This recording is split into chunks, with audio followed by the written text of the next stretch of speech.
10 തല രാവണൻ എന്ന ഒരു സോങ് വരാൻ പോകുന്നുണ്ടല്ലോ.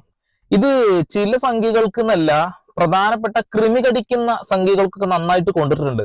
കാളി മീഡിയയിലെ കാളിച്ചേട്ടായി ഓരോ വീട്ടിലും ഒരു ബജ്റാങ്കി, മുസ്ലിങ്ങൾ എവിടെ കണ്ടാലും കൊല്ലണമെന്ന് ആഗ്രഹിക്കുന്ന, ബജ്റാങ്കി വേണമെന്ന് ആഗ്രഹിക്കുന്ന അതേ ആള് തന്നെ. നമുക്ക് വീഡിയോയിലോട്ട് കിടക്കാം, കുറച്ച് മറുപടി കൊടുക്കാം.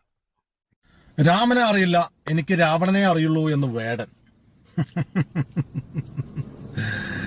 രാമനെ നീ അറിയാത്തത് കൊണ്ടാണ് നിന്റെ ഫ്ളാറ്റിൽ നിന്നും കഞ്ചാവ് കുടിക്കപ്പെടേണ്ടി വന്നത്. രാമനെ നീ അറിയാത്തത് കൊണ്ടാണ്, അല്ലെങ്കിൽ അറിയാൻ ശ്രമിക്കാത്തത് കൊണ്ടാണ്, അല്ലെങ്കിൽ മര്യാദ പുരുഷോത്തമനാവാൻ ശ്രമിക്കാത്തത് കൊണ്ടാണ് നിന്റെ പേരിൽ ലൈംഗിക കേസുകളൊക്കെ വന്നിട്ടുള്ളത്. വാവ്, ബ്യൂട്ടിഫുൾ. പുതിയ കണ്ടുപിടുത്തങ്ങളുമായിട്ട് കാളിച്ചേട്ടായി വന്നിരിക്കുന്നത്. രാമനെ അറിയുന്ന ആളുകളൊന്നും കഞ്ചാവ് വലിക്കില്ല എന്നാ പറയുന്നത്. എന്റെ പൊന്നു ചേട്ടായി, ആ കാറന്ന് ഓണാക്കിയിട്ട് നേരെ UP ഭാഗത്തേക്ക് വിടുക. ഒന്നും വേണ്ടടോ. ഇപ്പൊ കുറെ മുമ്പ് കുറച്ച് സാധനം നടത്തിയില്ലേ, കുറെ എണ്ണം കോണക കൊടുത്തിട്ട് ഷൂ ഒക്കെ ഇട്ടിട്ട് ഡാൻസ് കളി